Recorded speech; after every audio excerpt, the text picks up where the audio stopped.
కొత్త పథకం చెప్తా ఉన్నాడు, అందరూ చూశారు. ఏంటంటే జనాభాను పెంచమంటున్నాడు. జనాభా పెంచండి, అదే పని మీద ఉండండి అని చెప్తున్నాడు. ఏంటి అని అడిగాం.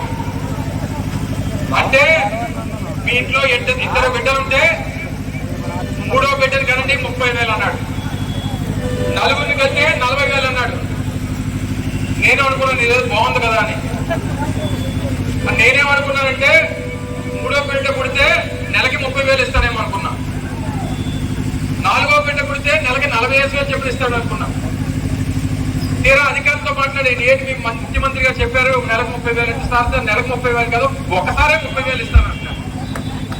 నువ్వు ఒక్కసారి 30,000 ఇచ్చేదానికి నీ ఆ పని మీద ఉండమంటావు మమ్మల్ని అందరినీ.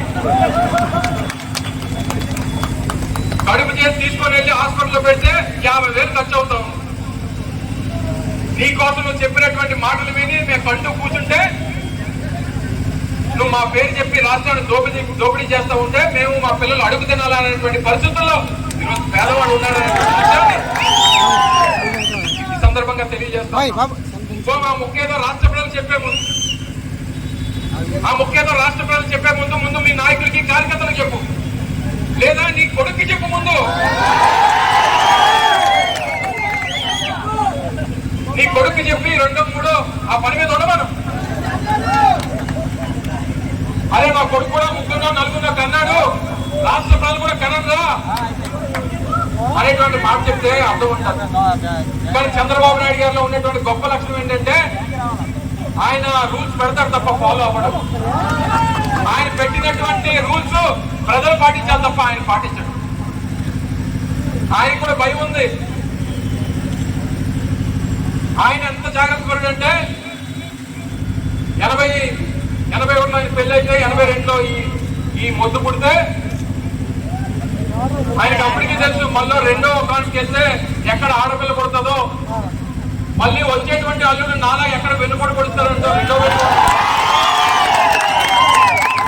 వాళ్ళ కొడుకు కూడా అని చెప్పాడు. అరే దేవుడి దేవాల నీ కొడుకు పుట్టాడు, మళ్ళీ పొరపాటు ఇంకొక దానికి వెళ్ళామనుకో, మళ్ళీ ఆడపిల్ల పుట్టిందనుకో, ఆ వచ్చినటువంటి పాపం నా తండ్రి చేసినటువంటి పాపం నీకెక్కడ చుట్టుకుంటారో నువ్వు కాదు, మళ్ళీ ఏ ఆడపిల్ల వచ్చావు మళ్ళీ నీ అల్లుడు వస్తే నీకు వెనుకోటు కొడుస్తాడు. ఇన్ని వెనుకోటు చరిత్ర పెట్టుకొని మమ్మల్ని గొడ్డల పార్టీ అంటాం. మంది గొడ్డలట, ఆయన నాగలట. ఏ ఒక్క రోజున రైతుల గురించి ఆలోచించినటువంటి దాఖలాలు ఎప్పుడైనా ఉన్నాయా?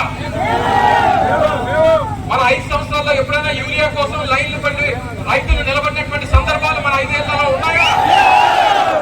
మరి 2 సంవత్సరాల నుంచి యూరియా కోసం రోడ్ల మీద బారులు తీరేటువంటి పరిస్థితి ఈ రోజు రాష్ట్రంలో రైతాంగం నాగల పార్టీగా. ప్రజలు నవ్వుకుంటా ఉన్నారు, రైతులు బాధపడతా ఉన్నారు. రైతుల కన్నీరులో రేపు వచ్చే ఎన్నికల్లో కొట్టుకుపోవడం ఖాయం చంద్రబాబు నాయుడు. మరొకసారి మీ అందరికీ ఈ సందర్భంగా ఇంత పెద్ద ఎత్తున మీరు అందరూ కూడా విచ్చేసి, అలాగే డిఎస్సి సోదరు రవి గారు చెప్తా ఉన్నారు, డిఎస్సి పేరిట లక్షలాది మంది యువత తాలూకా భవిష్యత్తులో నీకు కావాల్సినటువంటి వ్యక్తులకు ఉద్యోగాల కోసం ఒక కోటకప్పుడు నోటిఫికేషన్ ఇచ్చి స్పోర్ట్స్ కోటాని ఇంకోటని డిఎస్సి పేరిట ప్రశ్న పత్రాలన్నీ నీకు కావాల్సినటువంటి మనుషులకు ఇచ్చుకొని వారికి ఉద్యోగాలు ఇచ్చేటువంటి కార్యక్రమం చేస్తా ఉన్నట్టే నీ దోపిడీ ఏ స్థాయికి వెళ్ళిపోయింది. ఒక్కొక్క ఉద్యోగానికి 15 లక్షల రూపాయలు నువ్వు వసూలు చేస్తావనంటే ఈ పాపం ఊరికే పోదు చంద్రబాబు నాయుడు గారు అనేటువంటి విషయాన్ని తెలియజేస్తా ఉన్నాం. ఇక్కడ ఉన్నటువంటి మంత్రులు కొంతమంది మాట్లాడుతూ ఉన్నారు. మనకు ఒక మేకప్ మంత్రి ఉంది, మీ అందరు ఎవరికి చెప్పాల్సి లేదు. సరిగ్గా ఇటువంటి ఎండలో తీసుకెళ్తే కేజీ బయటపడుతుంది. కేజీ పుట్టి పెట్టవచ్చు, మనం వాళ్ళ పుట్టి పెట్టుకోవచ్చు. ఆవిడ మాట్లాడుతుంది. మొన్న ఏమంటుంది, పూర్వం మేము చదువుకున్న రోజుల్లో మేము ఉద్యోగాల కోసం ఎదురు చూసేవాళ్ళం, ఇప్పుడు ఉద్యోగాలు మన కోసం ఎదురు చూస్తున్నట్టు. ఏ ఉద్యోగం అమ్మా? నువ్వు చేసినటువంటి ఉద్యోగం ఏంటి చెప్పు, మాకు చెప్పు. నువ్వు చేసిన ఉద్యోగాలు మా వాళ్ళు చేయలేరులే, మా వాళ్ళకి చేత కాదు, మా ఊర్లో మైకి అంతకన్నా చేత కాదు. నువ్వు వచ్చి మాటలు మాట్లాడతావు. ఒక్కసారి పదవి వస్తే నేను వదిలేసినటువంటి బుల్లెట్ ప్రూఫ్ కారు వదిలి తిరుగుతున్నావు నువ్వు. నేను వాడి వదిలేసినటువంటి నా బుల్లెట్ ప్రూఫ్ కారు నువ్వు వాడుతూ నా గురించి మాట్లాడుతున్నా. నీ సిగ్గు సెలవు ఏమైనా ఉందా అని అడుగుతా ఉన్నా. అర్హత ఉందా అని అడుగుతా ఉన్నా. ఏదో పదవి వచ్చేసరికి నలుగురు గన్మెన్లు వెనక్కి తిరిగేసరికి మాకు గన్మెన్లతో పని లేదు, నన్ను కంటికి రెప్పలా కాపాడుకునేటువంటి వేలాది మందికి నీకు పదవి పోతే నలుగురు కూడా వెనక్కి వచ్చేటువంటి పరిస్థితి నీకు ఉండదు. నాకు పదవి ఉన్నా పదవి లేకపోయినా వేలాది మంది కార్యకర్తలు నా వెంట తిరిగేటువంటి చేజిక్కించుకున్నాను. దయచేసి అటువంటి వ్యక్తులతో మాటలు పెద్దగా పట్టించుకోగలరు.